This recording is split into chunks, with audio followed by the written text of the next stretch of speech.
प्यारे बच्चों, आप सभी का एक बार पुनः मैं राकेश कोष्टी बायोलॉजी विंग्स चैनल में हार्दिक स्वागत करता हूं। आशा करता हूं कि आप सभी स्वस्थ तंदुरुस्त निरोग होंगे और होना भी चाहिए। आज हम पढ़ने जा रहे हैं रिप्रोडक्टिव हेल्थ चैप्टर्स के अंतर्गत असिस्टेड रिप्रोडक्टिव तकनीक। इसके अंतर्गत हम पढ़ेंगे इन विट्रो फर्टिलाइजेशन यानी IVF के बारे में, फिर गैमेटिक इंट्राफैलोपियन ट्रांसफर यानी गिफ्ट के बारे में, फिर नेक्स्ट पढ़ेंगे जाइगोट इंट्राफैलोपियन ट्रांसफर यानी जिफ्ट के बारे में, टेस्ट ट्यूब बेबी यानी परखनली शिशु और सरोगेशी।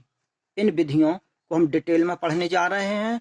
तो सहायक जनन तकनीकियां यानी असिस्टेड रिप्रोडक्टिव टेक्निक्स यानी इनफर्टाइल यानी अनुर्वर मेल और फीमेल अर्थात जो नपुंसक और बांझ युगल दंपति यानी दोनों मेल और फीमेल जो बच्चे पैदा नहीं कर सकते यानी जिनको बच्चे पैदा नहीं होते, उनमें शिशु प्राप्त करने के लिए सहायक जनन तकनीकियां अपनाई जाती हैं जो निम्नलिखित हैं: in vitro fertilization, GIFT, ZIFT और सरोगेशी और टेस्ट ट्यूब बेबी। तो सबसे पहले इन विट्रो फर्टिलाइजेशन ये क्या है, इसके बारे में पढ़ा। जो मेल गैमीट है स्पर्म का फीमेल गैमीट अर्थात ओवम से लेबोरेटरीज में यानी प्रयोगशाला में एक पेट्री डिस्क में उनका फ्यूजन यानी संयोजन कराया जाता है। तो इसमें फीमेल के मेंस्ट्रुएशन साइकिल के तुरंत बाद यानी महिला में जो मासिक वारी होती है उस चक्र के तुरंत बाद फॉलिकल स्टिमुलेटिंग हार्मोन्स यानी FSH उस महिला को दिया जाता है, जिससे फॉलिकुलर सेल्स अधिक बनने लगती हैं और इनमें से ग्रोथ के फलस्वरूप जो सेकेंडरी oocyte है, सेकेंडरी oocyte सेल को चूषण द्वारा यानी निर्वाचूषण द्वारा पीपेट की सहायता से अलग कर सीमेन से एक्टिव स्पर्म को कलेक्ट किया जाता है और उसे लेकर विलयन में डाल दिया जाता है, जहां स्पर्म का ओवम के न्यूक्लियस से फ्यूजन कराया जाता है अर्थात निषेचन होने दिया जाता है। जिससे जब निषेचन होता है, मेल और फीमेल गैमेट्स के आपस में मिलने की क्रिया को निषेचन कहते हैं और इससे जाइगोट का निर्माण होता है। तो IVF तब अपनाई जाती है जब जाइगोट डिवाइडेशन यानी क्लीवेज द्वारा 16 सेल वाली संरचना बना लेता है यानी एक मलबरी संरचना बना लेता है। तब इसे हम गर्भाशय में इम्प्लांटेट करते हैं यानी गर्भाशय में आरोपित करते हैं और आगे के ग्रोथ और डेवलपमेंट हेतु इसे प्रवेश करा दिया जाता है। इस विधि को हम इन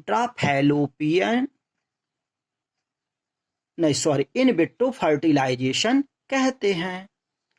नेक्स्ट मेथड्स के अंतर्गत हम पढ़ेंगे गैमेटिक इंट्राफैलोपियन ट्रांसफर यानी गिफ्ट के बारे में।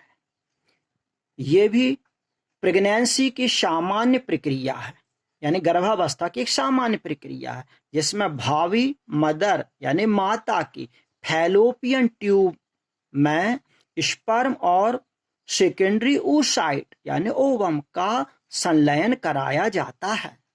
तो वेजाइनल जो मार्ग रहता है योनि पथ द्वारा रहता है, उस मार्ग में एसिडिक और म्यूकस की अल्प मात्रा होने पर यह विधि अधिक कारगर साबित होती है, क्योंकि फीमेल की जो वेजाइना वाला भाग रहता है वहां से एसिडिक सब्सटेंस बाहर निकलता है। तो सब क्या किया जाता है कि सेकेंडरी oocyte के अधिक निर्माण के लिए उस महिला को फॉलिकल स्टिमुलेटिंग हार्मोन्स और LH यानी ल्यूटिनाइजिंग हार्मोन्स दिए जाते हैं यानी फीमेल को इंजेक्ट करते हैं। इससे सेकेंडरी oocyte को स्पर्म से युक्त मीडियम विलयन में रखा जाता है। उचित अनुकूल परिस्थितियों में उनका संलयन कराया जाता है और फिर फैलोपियन ट्यूब में एंटर यानी प्रवेश करा देते हैं, जहां पर निषेचन होता है और जाइगोट का निर्माण होता है। तो इस तरह से ये विधि गैमेटिक इंट्राफैलोपियन ट्रांसफर कहलाती है। अब नेक्स्ट पढ़ेंगे हम जाइगोट इंट्राफैलोपियन ट्रांसफर यानी जिफ्ट के बारे में। यह भी क्या है, एक इन विट्रो फर्टिलाइजेशन का मॉडिफाइड फॉर्म है, यानी उसका रूपांतरित रूप है। भावी माता यानी भविष्य में मां बनने वाली जो फीमेल है, उसकी ओवरी से हम सेकेंडरी oocyte को प्राप्त करते हैं और उसे लेबोरेटरीज में स्पर्म के साथ उसका फ्यूजन कराते हैं। तो फ्यूजन के फलस्वरूप फर्टिलाइज्ड एग सेल्स को, जो फर्टिलाइज्ड एग सेल्स जो प्राप्त होती है उसे हम जाइगोट कहते हैं। लगभग 24 घंटों के अंदर इस जाइगोट को फैलोपियन ट्यूब में ट्रांसफर करा देते हैं, जहां पर उसका विकास होता रहता है। यह विधि जाइगोट इंट्राफैलोपियन ट्रांसफर यानी जिफ्ट कहलाती है। अब नेक्स्ट मेथड है टेस्ट ट्यूब बेबी यानी परखनली शिशु। जिन महिलाओं में प्रेग्नेंट यानी गर्भस्थ होने की क्षमता नहीं होती, यानी जो गर्भधारण नहीं कर सकती, उन फीमेल्स के ओवरी या ओविडक्ट से ओवम को सावधानी पूर्वक यानी योग्य जो डॉक्टर रहते उनकी देखरेख में निकाला जाता है और उसे लेबोरेटरी पेट्री डिस्क या टेस्ट ट्यूब में उचित मीडियम में, उचित अनुकूल परिस्थितियों में, उचित तापमान पर उस महिला के पति अथवा दूसरे व्यक्ति के सीमेन से सक्रिय स्पर्म को निकालते हैं और ओवम को फर्टिलाइज कराते हैं। तो जो जाइगोट निर्मित होता है, उस जाइगोट में लगभग 32 कोशिकीय संरचना बनने तक उसमें डिवाइडेशन होने दिया जाता है।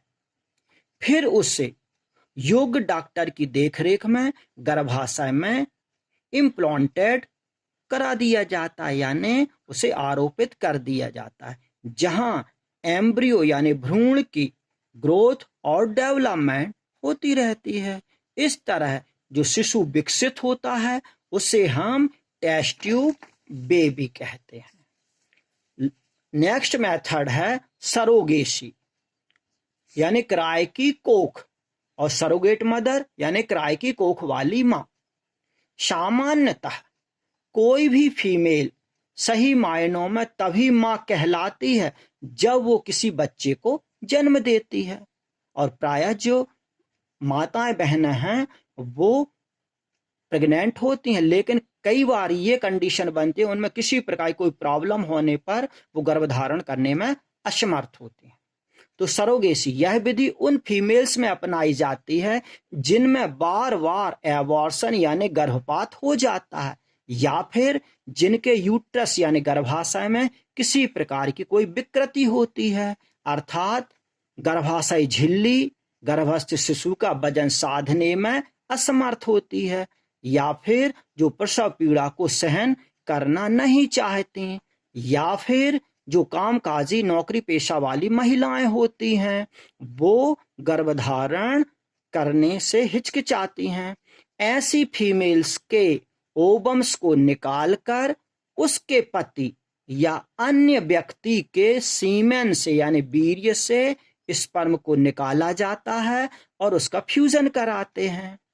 जब फ्यूजन करते हैं मेल एंड फीमेल गैमेट्स का जब फ्यूजन होता है, जिसे फर्टिलाइजेशन कहते हैं, निषेचन कहते हैं, तो जाइगोट बनता है। इस जाइगोट को 32 से 16 सेल स्ट्रक्चर यानी संरचना बनने तक जब जाइगोट का डिवाइडेशन होता है, क्लीवेज होता है, तो 16 से 32 कोश की संरचना बनती है। इस भ्रूण को अन्य महिला के गर्भाशय में यानी किराए की कोख वाली मां में उचित देखरेख में योग्य डॉक्टर्स द्वारा आरोपित कर दिया जाता है। अब इस कार्य हेतु, क्योंकि जो महिला है दूसरे के गर्भ को अपने उदर में धारण कर रही है, तो इस कार्य हेतु अन्य महिला यानी सरोगेट मदर को उचित पारिश्रमिक दिया जाता है। साथ ही शिशु के जन्म होने तक उसकी उचित देखभाल की जाती है। प्रसव पश्चात उस न्यू बेबी को उसके ओरिजिनल पेरेंट्स को सौंप दिया जाता है। लेकिन यहाँ पर ध्यान देने योग्य बात यह है कि यहाँ पर अदर पर्सन यानी अन्य व्यक्ति जिसके स्पर्म से फर्टिलाइजेशन कराया गया है एवं सरोगेट मदर जो क्राय की कोख वाली माँ है एवं पेरेंट्स यानी माता पिता द्वारा एक शपथ पत्र यानी एफिडेविट तैयार कराया जाता है कि इस सहमति के साथ कि वो भविष्य में बच्चे पर अपना हक या दावा नहीं कर पाएंगे कि बच्चा उनका है। साथ ही सरोगेट मदर को अन्य व्यक्ति यानी महिला के बच्चे को अपने गर्भ में पालने यानी रोपित करने के मेडिसिन देकर उसे तैयार किया जाता है जिससे कि गर्भस्थ शिशु को किसी भी प्रकार की प्रॉब्लम्स क्रिएट ना हो। इसी तरह से इस मेथड का यूज करने के लिए दोनों दंपति यानी पति पत्नी, सरोगेट मदर और अन्य व्यक्ति जिसका स्पर्म निषेचन हेतु लिया गया उन सभी का एक मत होना आवश्यक है। आज के इस वीडियो में इतना ही। यदि आपको मेरे वीडियोस पसंद आ रहे हैं तो उनको लाइक शेयर करें और चैनल को सब्सक्राइब अवश्य करें। Thank you.